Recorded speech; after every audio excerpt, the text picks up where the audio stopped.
विकसित भारत ही संकल्पना आत्मनिर्भर झाल्याखेरीज प्रत्यक्षात येणार नाही. विकसित भारतासाठी दुसऱ्या देशांवरील अवलंबित्व कमी करण्याची गरज आहे. हे लक्षात घेऊन खाद्यतेलांपासून ते संरक्षण सामुग्रीपर्यंतच्या अनेक क्षेत्रांमध्ये आत्मनिर्भर होण्यासाठी आम्ही धाडसी आणि क्रांतिकारक निर्णय घेतले. त्याचे सकारात्मक परिणाम आज आपण पाहत आहोत, असं पंतप्रधान नरेंद्र मोदी यांनी म्हटलं आहे. आज राजस्थानात पोखरण इथं तीनही सैन्य दलांच्या संयुक्त आणि आत्मनिर्भरतेचं दर्शन घडवणाऱ्या भारत शक्ती या गौरवशाली कार्यक्रमाचं अवलोकन केल्यानंतर त्यांनी सैनिकांना संबोधित केलं, तेव्हा ते बोलत होते.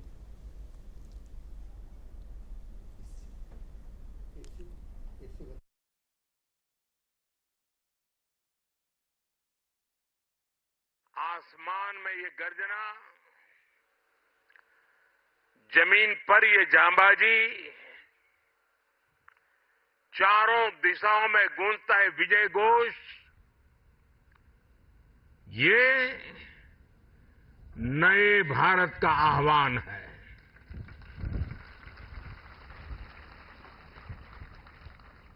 आज हमारा पोखरण एक बार फिर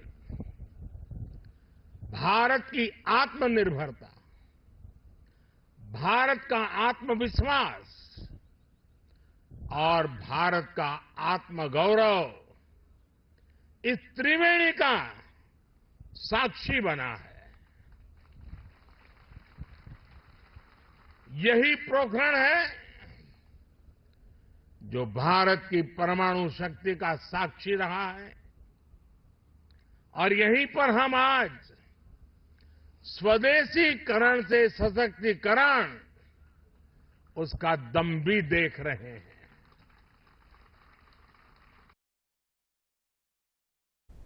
आज तीनही सैन्य दलांचा पराक्रम पाहिल्यानंतर मन अभिमानानं भरून आलं. पूर्वी संरक्षण सामग्री आयात करण्यात आपण अग्रेसर होतो, मात्र आता अनेक देशांना आपल्याकडून संरक्षण सामग्री निर्यात केली जाते. आत्मनिर्भरतेची कास धरल्यामुळेच हे परिवर्तन शक्य झाल्याचं पंतप्रधान म्हणाले. 2014 पूर्वीच्या सरकारांनी संरक्षण क्षेत्राकडे आणि देशाच्या सरहद्दीकडे अक्षम्य असं दुर्लक्ष केलं आणि त्याचे अनेक दुष्परिणाम आपण भोगले. स्वातंत्र्यानंतरच्या काळात देशातला सगळ्यात मोठा घोटाळा हा संरक्षण क्षेत्रातच झाला. हे लक्षात घेतलं म्हणजे या सरकारांची अनास्था दिसून येते, असं पंतप्रधान म्हणाले. सेना में खरीद के दौरान ही हुआ। उन्होंने जानबूझकर भारत को रक्षा जरूरतों के लिए विदेशों पर निर्भर रखा।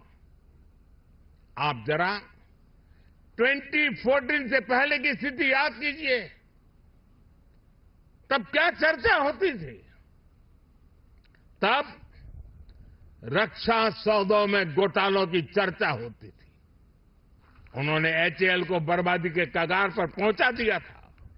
हमने एचएएल को रिकॉर्ड प्रॉफिट लाने वाली कंपनी में बदल दिया। उन्होंने करगिल युद्ध के बाद भी सीडीएस जैसे पद के गठन की इच्छा शक्ति नहीं दिखाई। हमने इसको जमीन पर उतारा। वो दशकों तक हमारे वीर बलिदानी सैनिकों के लिए एक राष्ट्रीय स्मारक तक नहीं बना पाए। ये कर्तव्य भी हमारी ही सरकार ने पूरा किया। आज तीनही सैन्य दलांनी जी थरारक प्रात्यक्षिकं सादर केली, हे नव्या भारताचं आव्हान आहे. आपण जी शस्त्रसामग्री वापरतो आहोत ती संपूर्णपणे देशी बनावटीची आहे, याची खात्री पटल्यावर सैनिकांचं मनोधैर्य किती उंचावत असेल याची कल्पनाच केलेली बरी. जागतिक क्रमवारीत भारत तिसऱ्या क्रमांकाची अर्थव्यवस्था जेव्हा होईल, तेव्हा भारतीय सैन्याचं सामर्थ्यही विलक्षण उंचीवर पोहोचलेलं असेल, असं पंतप्रधान म्हणाले. या कार्यक्रमाला 30हून अधिक देशांचे प्रतिनिधीही उपस्थित होते.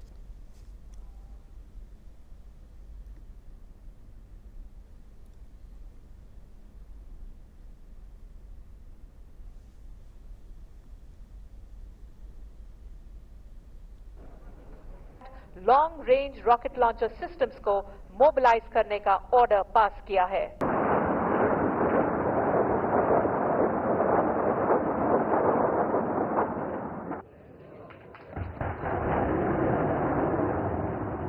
थल, जल और वायु के द्वारा आक्रमण करके दुश्मन को चारों दिशाओं से बर्बाद कर रही हैं।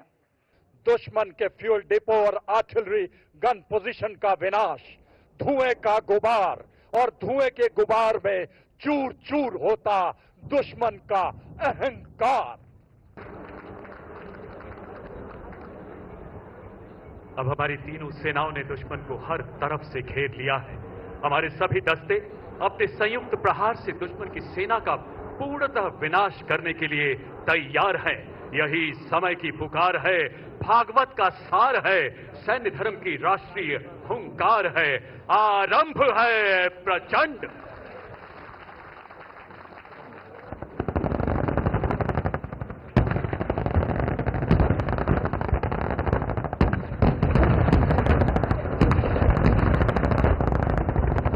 पर तीनों सेनाओं के साथ पूरी ताकत के साथ संहार करते हैं तो संहार अस्तित्व से परे, असहनीय, अद्भुत और अकल्पनीय होगा। तेरे हरी तो खंड खंड हो, जमी तो नाप लो सभी, जमी तो नाप लो सभी, वो आसमान सर धरो, विजय विजय विजय करो, संपूर्ण तुम विजय करो।